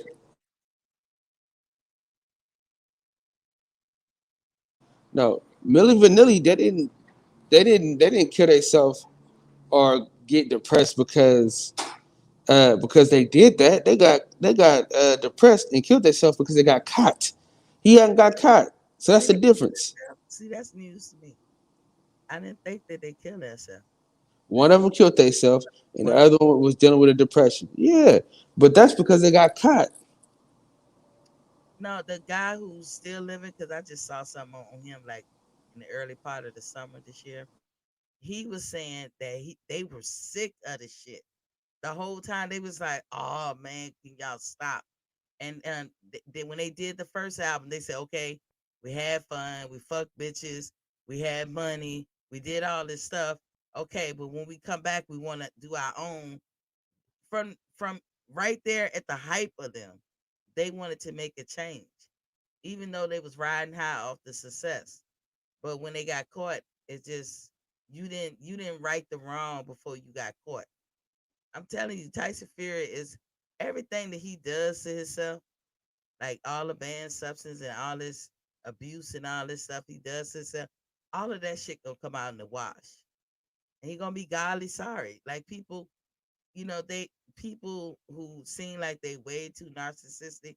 Everybody has a small amount of integrity in some kind of way. You know what I'm saying? And I think those things will get to you. Would it help the situation? Probably not. I'm not delusional and thinking that it's gonna help the situation, everything gonna get better. I'm just looking at it like you can get sick of you. You know, anybody can get sick of their self, especially when people heaping all this hoorahs and praise on you, and you don't deserve it, you know? Demetrius Bright said Otto Wallin can be Fury. In reality, he beat Fury, but it wasn't part of the narrative, so they didn't stop the fight when Fury was cut. See what I'm saying? That's the worst part about Fury. This would probably make him don't stop because everybody around is complicit. Demetrius also said, Miss T, you you were the military. I know you witnessed some injustices. People don't like integrity, don't mind lying, cheating, or stealing to get promoted over the next person, even if they didn't deserve it. All right, hey, in the words of the great philosopher Kyle from the box story time. Look, there is a guy, and I think he lived in a DMV area. We were stationed together when I was in my mid 20s, around the time I had cancer. Now, I went to this command because I had cancer. They kind of figured I did. But the reason why they picked that command is because it was close to the major hospital, Bethesda Naval Medical Hospital. That's what it was called back then. Also, with the job I had, eventually I would have gravitated to one of those places in the DMV area anyway. So I go there, I'm doing well with the first group of people. As I'm there, new people come in. As y'all know, being in the military, new crop of people coming in all the time. So this new guy comes in. They they were what we would call cross raiders, meaning in the Navy, a job is called a rate. So I had my job from jump, but then you have people who were something, had a different job, and then they became my job. So then we all got to mesh together, right? So um, this was an all white boy, club with who was, thanks to integration, was changing. And so everybody had to adjust, especially with women coming in because it was an all boys club. So every somebody gotta be the bad guy or somebody gotta be somebody they picking on.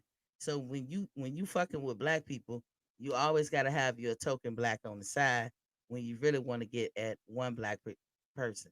This is the game, y'all. So if they want to get at you and it's some racial shit, they can't come off looking like it's the racial shit. So they'll butter up one person so you can't never say what it really is. This guy helped them fuck me over. And I did not know it at the time. But I come from such a small community in the Navy who has my job. So I transferred from there and go down to Virginia. And he's fucking me over there too. And I have no clue. The whole time I'm not having a clue. Now, before I leave, I get a call from one of the guys' wife in the shop. And she was crying over some issues her and her husband had. And she was just reaching out to me because she figured I'm in the know. But to get me to talk, because I was giving her I don't know what you're talking about. I fully knew. But I ain't finna chop it up with your wife and tell her nothing. That ain't my place. But to get me to talk, all you gotta do to women is get them hot.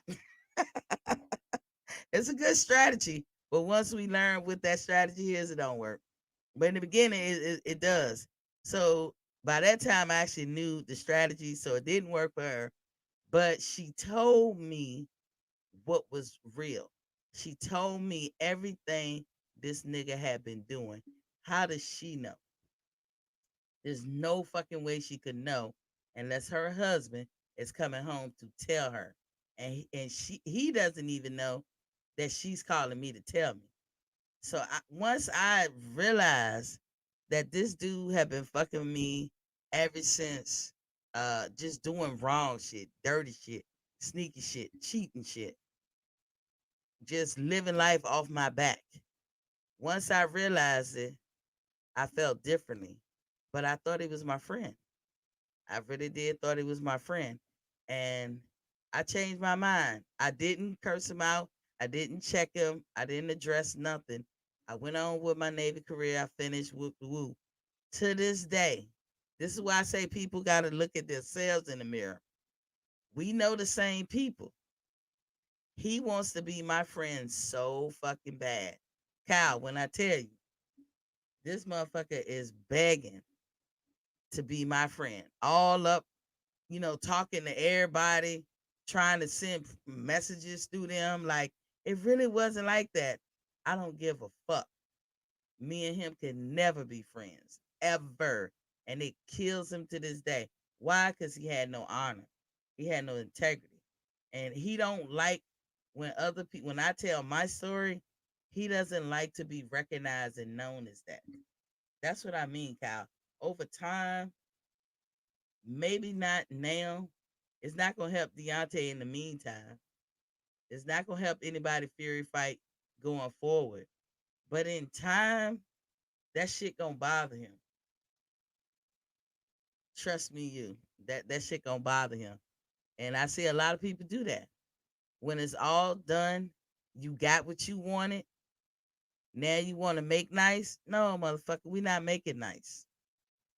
stand on your 10 toes the way you were standing back then. Keep your same energy. And your integrity, you won't be able to look at yourself. That's what Millie Vanilli, that one guy that survived it, that's what he was pretty much saying. That's what a lot of them say, Kyle. That's all I'm saying. Demetrius Bright said people that lack integrity. Good old boy club. Yep. Smoke screens. When I tell you that dude, like when they would do dirty stuff to me, I would like throw away their bullshit. I would like, I don't give a fuck. Let me just go. Because I could. My sanity telling me, just don't worry about it. You can't even figure this out. He would go back and tell him, hey, she threw away that award. Now, Kyle, it was a bullshit ass award, and they was doing me dirty. And he would go back and tell them, and then they would come back and say, we're gonna have an award to give you this award again. I was like, y'all already did. Why are you doing it again? Because they want to see me throw it away so they can nail me to the crowd. If that ain't bullying, I don't know what it is. I still threw that bitch away on my What way kind out. of award was it? It was what we would call a LOA. Okay. It's your kiss goodbye at the end of your tour, right? Now, we normally get Navy achievement medals. It's worth 2 points on your advancement exams. They gave me an LOA. I was there 3 years with cancer, never missed a beat, taught Delta math, finished every requirement first, never missed a beat with cancer. And I couldn't get a NAM. That was all personal. LOA don't mean shit. It's like saying attaboy, good on you. And I threw the bitch in the trash at work, Shit. and he went back and told. He's a straight up bitch. I hope he listening. I will never forgive you. So stop trying. So if he wouldn't have told that you threw it away, would you think they'd have gave it to you? Uh no, they would have thought that I had it. Like I threw it away, meaning I never took it to the admin people so they could put it in my record. You never got in trouble. You never did nothing. When people at your next command open up your training jacket or your records and see she got an LOA, they gonna already think something wrong with you. You see, that shit can follow you. So I didn't want it to follow me. I'd rather just not get anything than to get that insult. So I threw it away. It's like if somebody, I don't know, Kyle, let's say you was a rapper. And shout outs to the rappers that you have, that you play their videos. I like some of that on your show. But let's say somebody was like, "Yeah, can you come do a concert?" And they come and blow that thing up, have have all kinds of people coming out, and it's just a big time success. And they get them 2 movie tickets as payment, or they give them a sweater, or they give them a rental car for a month and be like, "Yo, you gotta take this Rolls Royce back after 30 days." Isn't that a slap in the face? How about give me my money? That's exactly how I felt with that shit. DJ in the building was popping king. Salute Miss T in the boxing section. Yeah, I'm gonna Yeah. have to do. We gotta do this more often, Miss T. Oh yeah, yeah. Oh, this a good time for you when you up. Well, I'm at work right now. You know what I mean? Ah, So it's always a good time. I can't go live on my channel because some fucker snitched on me, but they got fired. So thank God for that. oh damn. Yeah. Shout out to them for getting fired. So we all good. See, yeah, people acting like crazy doing extracurricular shit that ain't necessary. That's why I say like this dude. I'm not even gonna call his name. I don't hate him and I don't like him, but you want me to like you. You did me wrong, and you still. I remember I told y'all in one of my And still DJ. ain't apologize neither. Yeah, DJ. Remember when I You had the thought latest messed up. one, and I was like, I have a problem with closure. I said, if you don't give me my closure, I can't let that shit go. Sometimes that's something I got to work on. But this nigga won't give me my closure, so fuck him. And now you hearing it out my mouth. You hear it through our mutual friends. I don't give a damn about you. You screw me over. And dude, trust me, I always knew at the time. I just never said nothing because I had friends who would like tell me, but then they'll say, "Don't say nothing." Oh man, I went through a lot, like mentally, and this dude screwed me over for what?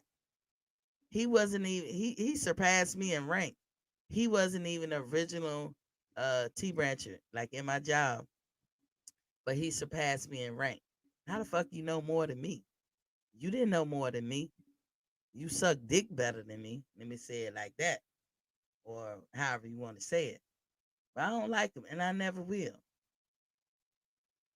because you was dirty.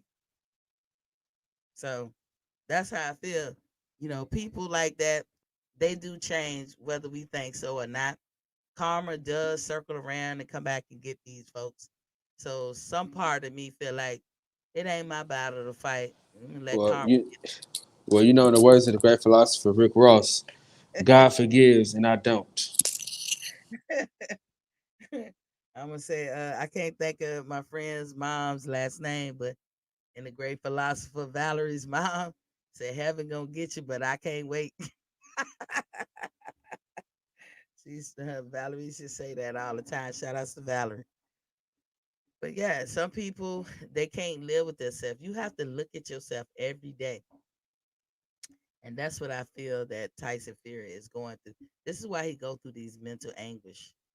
And be dropping the belts and getting on drugs and ballooning up and shit. Cause he knows that he's a front row seat to some bullshit. He knows he is. And that's a hard pill to swallow. You pull the wool over our eyes, but you the motherfucker gotta live with you. So that's it's gonna get to him, and eventually, he'll be like, either he'll be like, I can't do this no more. That's what it'll be, or when it's all said and done, trust me, in our lifetime, we gonna hear the real story. And I don't know under what circumstance, and all of us gonna be like, man, I knew that shit. I knew it.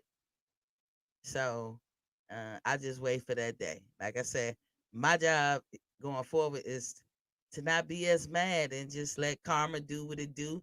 Let God work on folks, and just keep trying to do my best. But I do not forgive when you done me wrong, and then you try to act like you ain't do me wrong, because I'm big enough to admit when I'm wrong and apologize and humble myself. You ain't got those qualities, you can forget it. I'm a Libra to the hilt. My scales got to be balanced. Hey, you damn skippy, because you know me. You know we on that same limit. Your birthday is when? October 11th. Okay. Libra season, man, that's a hot month. You talking New Year's time, the first couple of weeks in January. That's when we was conceived and made. October been a hot month. It's been like every day. Uh, and I think tomorrow is the last day of being a Libra. It been somebody's birthday, somebody famous or something, or just a lot of people. We got a lot of famous Libras out here in these streets, man. We got great energy. You know what I mean? Very creative people, very relaxed, fair minded. Good friends to have, y'all.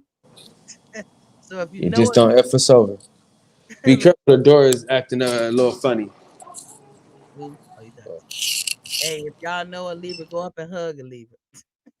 Just joking. Hey, Cal, how you doing with the water challenge? Y'all know, DJ, how you doing with the water challenge? Me and What, what, Demetrius up there.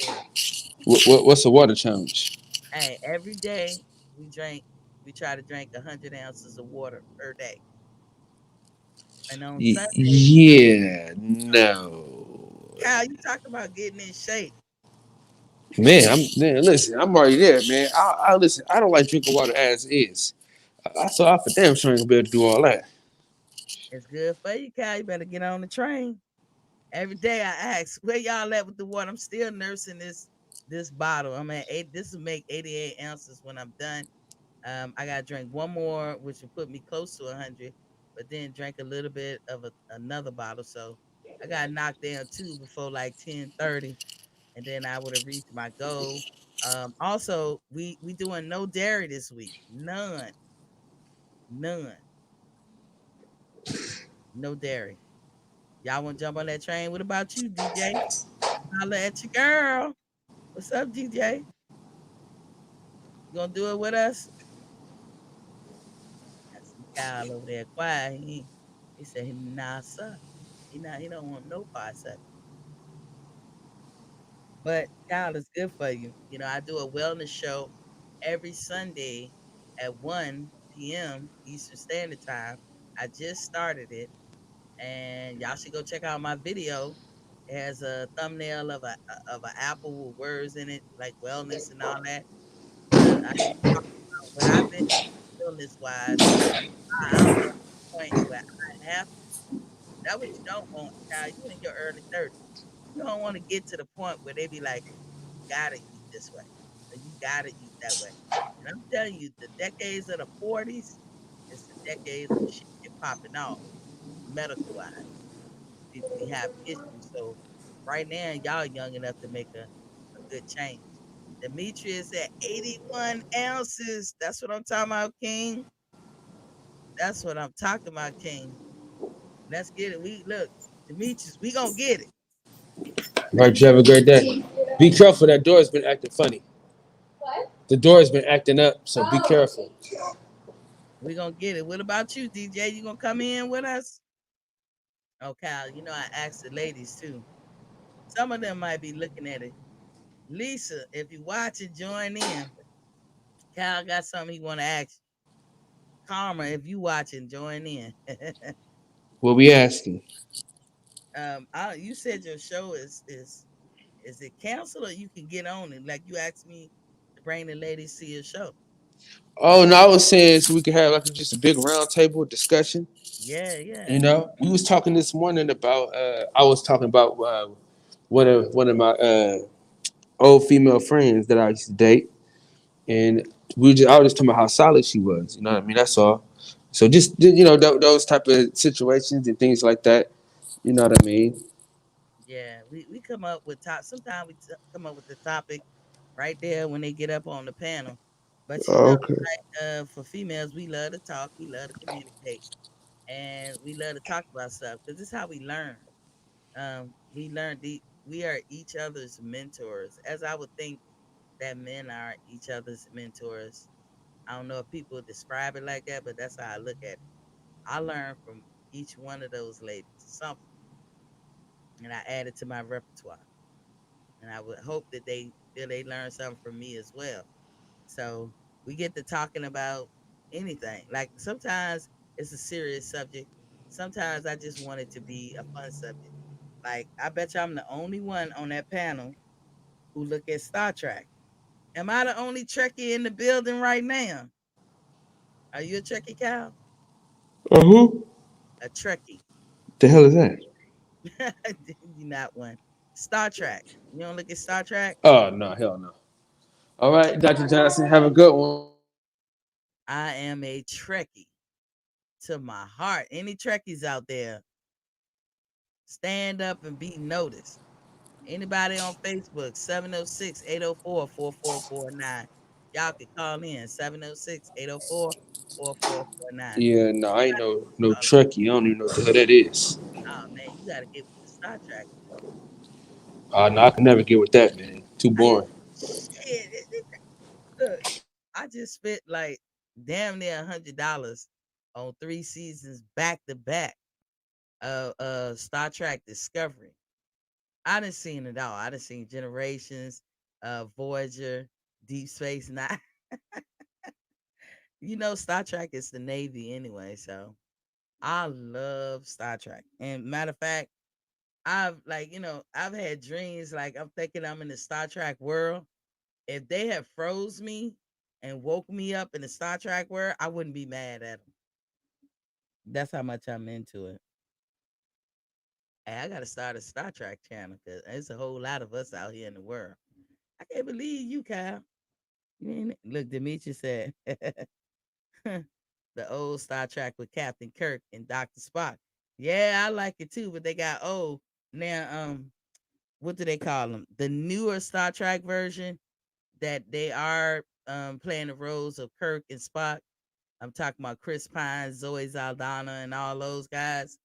they do a damn good job of playing Kirk. Cause I ain't never think nobody can replace James Tiberius, but Chris Pines does a wonderful job. But this Discovery one got the black girl in charge. That shit was off the chain. Oh my God, man. I can't believe y'all. DJ, why you quiet in there? What's up? What's up, DJ? Yeah, you done lost me already. Look, I lost you. I ain't gonna get too much into. I gotta start like a Star Trek fan club or something. Did we just get Oh together? man, make sure y'all go. Wale album is about to drop in a couple hours. Oh, really? Oh yeah, oh Okay. yeah. I'm gonna talk about that on my channel tonight. Shout out to Wale. I like him. I like Kendrick Lamar too. I like a little bit of J. Cole. Like all three of them came out around the same time, huh? Yeah. The older I get, Kyle, I kind of fall off on the rap a little bit. But I like this group called Chasing. So I'm gonna try to get them to put some video like how you do. Like I didn't understand. Uh-huh. I told you I'm falling off from rap, but that rap song you play when you come on your show, Oh yeah. That's sounded it. like, That's sounded like dude. that's my best friend in the world. It Hmm. sounded like I get it. It's hard because I'm old school, Cal, so I'm out of touch. But then, I just I like the fact that you play it all the time, and then it just start getting to you, like like Fred's song. Yeah. Listen. I be having so much fun when these dudes get to talking crazy, man. I just play that goddamn song on them and shit. Yeah. Well, how the words go? Now, see, I got bad hearing, so when you were I speaking the words in the beginning which one? of Fred's song, I come this way before, travel through an open door. yeah, Circumstances and a chance to pass. Yeah. I got it. You know what I mean? Oh, so, active, mm. I know I'm gonna make it. yeah, Something, yeah. something, something. Yeah. It's hell of a song.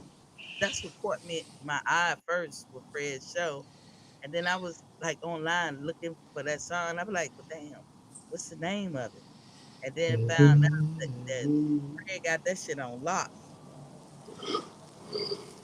That's a nice song, if anybody wondering. Barbershop Conversation. That's a badass song. And Yeah, barbershop oh conversations. yeah, y'all need to Feel free to hit the like button. get my likes and subscribership up. Yeah, y'all should check out if y'all most of y'all do check out Barbershop Conversation and the boxing section. Like, thanks to you and Fred Cow, I don't get no motherfucking sleep no more. Thank God I ain't got a job. People be like, how the hell is you sleeping at 1 o'clock in the afternoon? I be like, well, hell, if you go to bed at 6 o'clock in the morning, you will sleep till 1 o'clock too. Hey, Centos, these white folks out here tripping outside this door. yeah, DJ and Centos, y'all be holding it down on the barbershop conversation. Like I can get I get good laughs. Y'all talk about a lot of everything. It's funny. I hear male perspective. But you don't hear as much when y'all talking just among yourself. Y'all a little bit more relaxed and all that. But when seem like when the ladies come on or any kind of lady, y'all be like, okay, y'all try to be on y'all best behavior. And Yeah, try to be a little respectful. Try to be a little respectful. I appreciate that. I certainly appreciate that, especially when I come in. Cause and tell 817 I love him still. I know we had our debate, but I still love him. I don't, a lot of times I be sleep by then, Kyle. I catch you. I still have you on the TV, but I be dozing Yeah. off, then I wake up, still listen to Your y'all. foot okay now?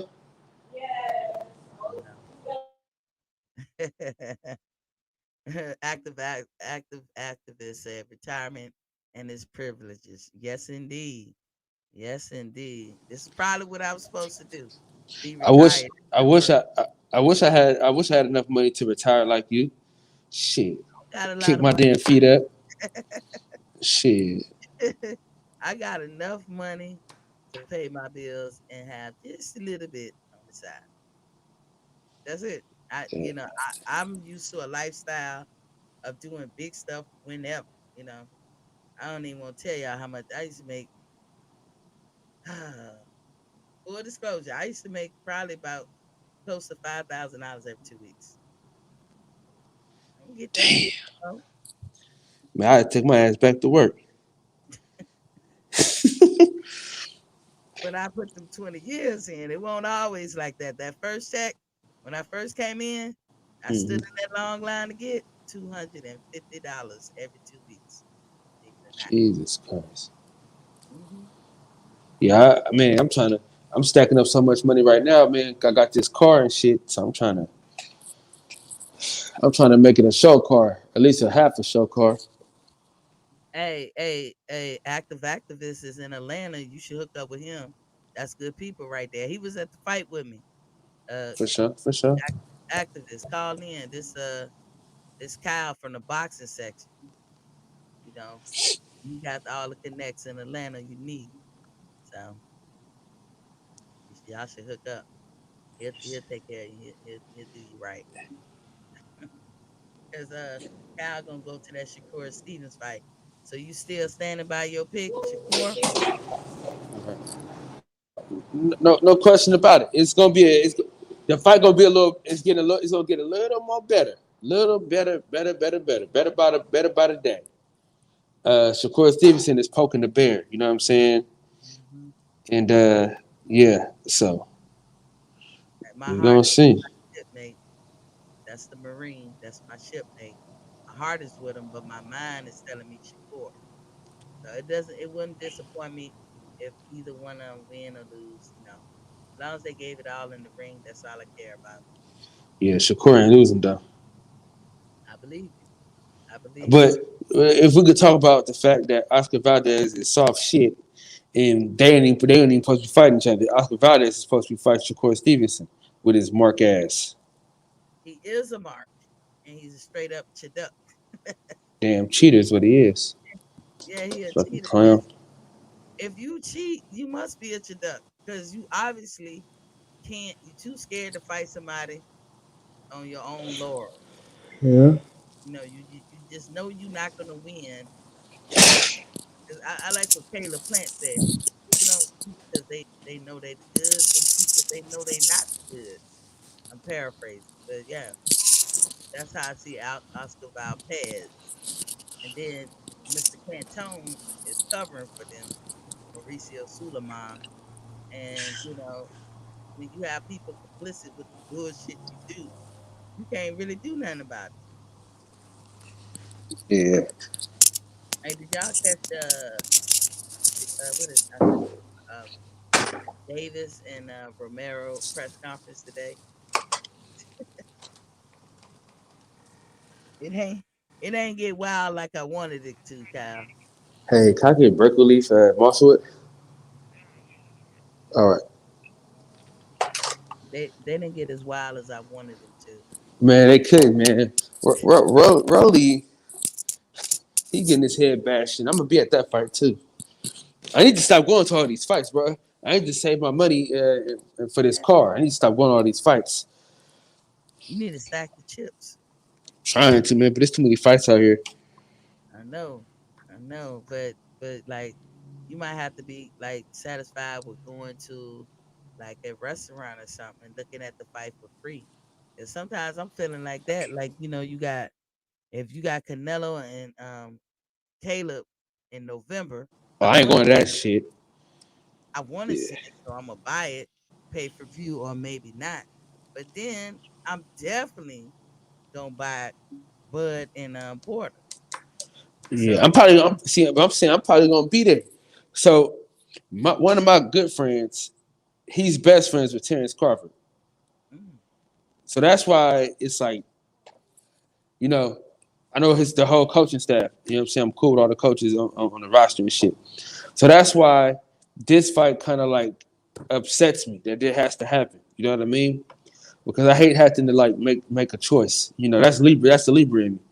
I hate Yeah. that I gotta make a choice. You know what I mean? But at the end of the day, man, Jamel Herring is great, but like I said, the only person that can probably beat Shakur Stevenson is Jamel Herring. I've said that on record, but they shouldn't be fighting right now, man. This should be a unification bout. What's your opinion of why Shakur Stevens didn't fight Garrett Russell? I don't want to look over that when I be That talking. shit can't. Listen, man. That listen. People keep talking this shit. We know that's not gonna happen, man. Come on, top rank PBC.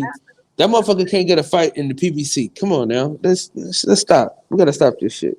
I know it's not gonna happen, Kyle. I'm saying, why didn't he back then? Like, he was in that division and he moved out of it without even so much as trying to fight him. I don't know. I Shit, don't he know. couldn't make the weight no more. It was too stressful for him to make the weight. That's the reason he moved up. Okay, because you know what it looked like. Yeah, that shit, that ducking shit don't even matter no more, man. You know that. That's all fucking. That's all fan shit. That's all shit the fans talk about. Yeah, does it seem like it's starting to be too routine or whatever? We get I mean, some. but how do you duck somebody if the fight was never even on the table? Well, they're saying that if you didn't try, if he was a champion in your division, like this is the thing. Do we want our fighters to clean up the division, or do we want them to just get in the division where they fit in, do a couple of fights, and then move to another division? What we want? That's the question. I want them to clean up the division. I want you to get as much as you can out the division before you grow out of it. Is that not the right way to be as a fan? Yeah, I hear what you're saying, but wishing we just wishing. I'm sick of wishing. You know what I'm saying? I'm tired of wishing. I'm fuck that. I'm tired of I know what's going on. I know the game. And I'm not finna be nah. I ain't gonna stress myself out about the game. I know the game I'm in. You know what I'm saying? I'm in an abusive relationship and I don't want to get out of it. So I'm gonna stop lying to myself. You know? I don't want the winner of this fight with Shakur and I have Harry a good one. to fight. What's that dude named Valpez? I hope he do not get a fight. Like, it's just a slap in the but I'm not gonna lose sleep over it. But I just hope he don't get no kind of props. Like, motherfucker did wrong. I'm gonna need him to have some consequences. Something. I don't know what, but I'm gonna need something to happen other than you get to keep your fight, you get to keep your belt, then you get the winner of this fight. Come on now. They gotta do something, but I don't know what they gonna do. But like I said, in November, I always call November a hot ticket month. That's two fights I want to buy: the Bud fight and Canelo fight. Really, I'm gonna call it the Plant fight because I'm The most I'm doing is November 27th. 27. Are you That's the going? most I'm doing. Huh? You going to that one? Cool boy Steph. Oh yeah, most definitely. That dude, Rais like Eileen, that mother right there, I got to catch it. Any fight he doing, that's a good card because you got him, and then you got Gary Antonio Russell, and I forgot Antoine Russell is fighting. Is he fighting on Benavidez card? I don't know. But I see the thing is I gotta go to this Boots fight. That's October 30th, right? Yep. Yep. So he was gonna be on the Dillian White Cause card. I got a few homies on that card. Hmm. And that's why I'm going to Atlanta, because I got a few folks that's been on my channel. So I gotta support them. You know what I mean? No matter what. Right. Was that guy you was at the fight with when you introduced me to the guy? Is he fighting somebody? Exactly. He's fighting this weekend. Okay, I thought so because I seen. Was he just in the press conference or something? I Should swear, be. Should have been. yeah, I swear I saw him on the Tizu. But yeah, okay. Look at you, look at you. Y'all know. Look, full disclosure, I have reached out to Bud Crawford. Y'all know that's my guy. Every chance I get to say it, that is my guy. Um, Thurman. And I don't know. Thurman hasn't like said nothing. I know one day they're gonna be like, this girl calls us every day or gets in our message every day. That's gonna be the narrative, y'all, and I'm here to tell y'all it's true. Well, check this out. If you get on a plane and go to Atlanta, you'll meet the whole team damn near. Oh, okay. Well, see, look, If you go to the listen, if you get a ticket to that Bud Porter fight, you'll meet everybody. is that in Atlanta? That's in Vegas. In Vegas. Where are you located at? I live in Augusta, like a couple of hours from Atlanta. If you want to be Bud Crawford, you might want to drive down To Vegas? to Atlanta Oh, he's going. Oh, yeah. Oh, you say he gonna be there at the fight? this weekend. Yeah, yeah. Okay, okay. But shit, active activist. That's my boy. He drives very well in Atlanta. He knows I have a phobia with driving in Atlanta. Hey, I'm asking you if on Front Street, can you come scoop a sister up? Shit, I would love to be there. I just don't drive in Atlanta. I just don't do it. Uh, for the most part, I could, but it's just too stressful. We all got our phobias, right? I know this is bad, but I would give a concerted effort, Kyle. I ain't bullshitting. I know a lot of people that live in Atlanta. Karma, you can come get me too. You might be watching. Come scoop a sister up. Or my nephew. He live in Atlanta. Come get your auntie. Most definitely. I really think about that. I'm definitely I All right, have a definitely good one. Bud fight. I'm telling you, I might fan out if I see Bud. I met him one time. I got pictures of me and him. He don't remember, but he didn't blow up yet. This was 2015. I was going to the Pacquiao Floyd fight, which I went to that one, and he was walking down the street, and I was like, Terrence, and he was so nice. He was like, I'll get a picture with you. I mean, I met a whole lot of people.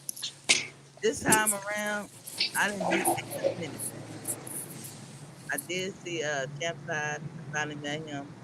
I saw, of course, Tate Jones plenty of times. Saw you You know, me, him, and Blue Blows in the strip club together. in the who together. The strip club. Oh, I mean, say they got good. Have a good one. Me and my homegirls, we was trying to go to a strip club, and we was also trying to hit up a burlesque show. Y'all wasn't at a burlesque. You talking about a regular strip club? Yeah, we was at a regular. Did y'all go to Floyd strip club or something? Nah. I don't know. I don't mind going up in there. I don't want to be the only girl up in that mug. But like me and my homegirls, we always said we're gonna go up in the strip club or we're gonna do a burlesque show, preferably a burlesque show. So uh, I wish I wish I could go back to Vegas. I wish I could, but I know I can't. I dropped too much money that this weekend. I was spending money like it was the last vacation I was gonna ever go on. I gambled something I'll never do, and so I mean I had fun. You can't take it with you. So I don't know. We, you know, hopefully I'm gonna try real hard, Kyle. Though I'm gonna try real hard. Just can't. I can't be the one driving. Maybe the active activist. Yeah, man. You gotta see what you gotta try to figure it out. Cause you'll have some extra time too. Cause me and my homeboy we finna be kicking it together a lot. So You told me you got some friends in Atlanta that certain spots you want to go out and eat. well, we hooking up with Tay Jones though. Oh, really? Okay. All right. Yeah, cause he live in Atlanta. That's right. That's right. I'm gonna try, Kyle. I'm really am. I'm gonna try. I gotta rely on the kindness of strangers. It's not Hey, the I, fault of I don't. can only. me I up. can only do so much, you know.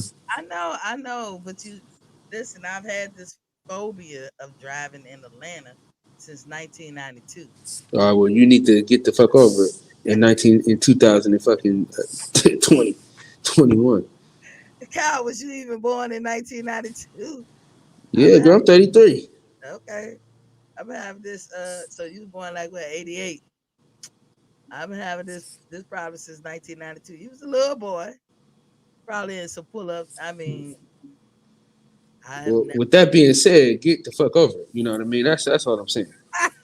You know, It don't work like that. What's one of your phobias? You got over all yours? hell yeah, I gotta rock my little phobias. Shit, I ain't gonna let nothing hold me down. Fuck that. I used to be scared to fly, but I got over I that. used to be afraid of rejection. You know what I'm saying? Then I Okay. realized everybody get rejected. So Oh, rejection. Yeah, mhm. yeah, that was not my deal. But flying, but shit, being in the military, I don't know how you be scared of flying. I had to get over it. There's a lot of stuff I got over. It's that one, and I drive in DC. That's the crazy thing. No problem. No problem. I won't drive in New Man, York. DC is a way crazier place. I know. I know.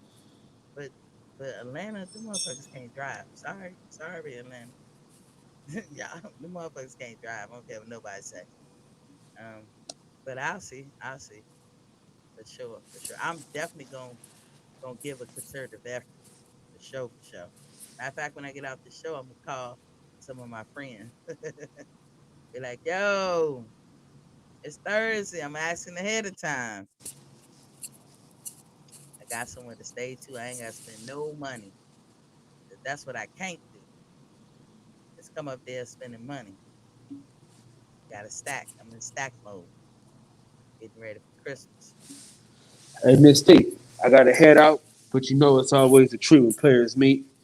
But I got we gonna if you listen, because you know I was with Bernie and Red and all them. So I'm telling you, we in there. okay, okay. I'm hearing you. I'm hearing you with my third ear. All I'm right getting now, ready. because listen, me and DJ possibly don't even need no tickets. Because we gonna maneuver around where we gonna maneuver around. Don't worry about that. Cause we gonna find a way to maneuver around. That's a fact. Okay, all right. All right. So I'm I'm gonna listening. get with you. My Hey, third salute to the whole entire chat, man. Appreciate ear. you for having me on. We gotta do this again tonight Most at 11:30. definitely. I'm gonna ask my girls. All right. One day they might surprise you, but they them 9 to 5s. They don't be up too late at night. Yeah, we're gonna figure it on out though. Okay. All Thanks in all. for coming in. All right. All right. See, Peace. what a surprise! What a pleasant surprise. But yeah. Then he put something on my mind. Y'all know I got a lot of work to do between here and tomorrow morning. Active activists, you need to be calling me right about you now. Hook sister up, call me. Anywho, so nope, that wasn't it. But anyway, that's about it. That's all I have for y'all today. Water check again. I'm nursing this thing. I'm going down it. Don't worry. I'm gonna knock down 2 more because I'm at 11. I'm gonna knock it down if as sure as my name is T to T. Uh thank y'all for watching. Last call for alcohol. Anybody from Facebook 706-804-4449. If y'all want to call in to say something, y'all know I'm not gonna wait for you that long. Let me just check to make sure these phone lines were open. They were. Uh so Anywho, I will see you guys tomorrow. Thanks for tuning in. And remember, when you know better, you do better.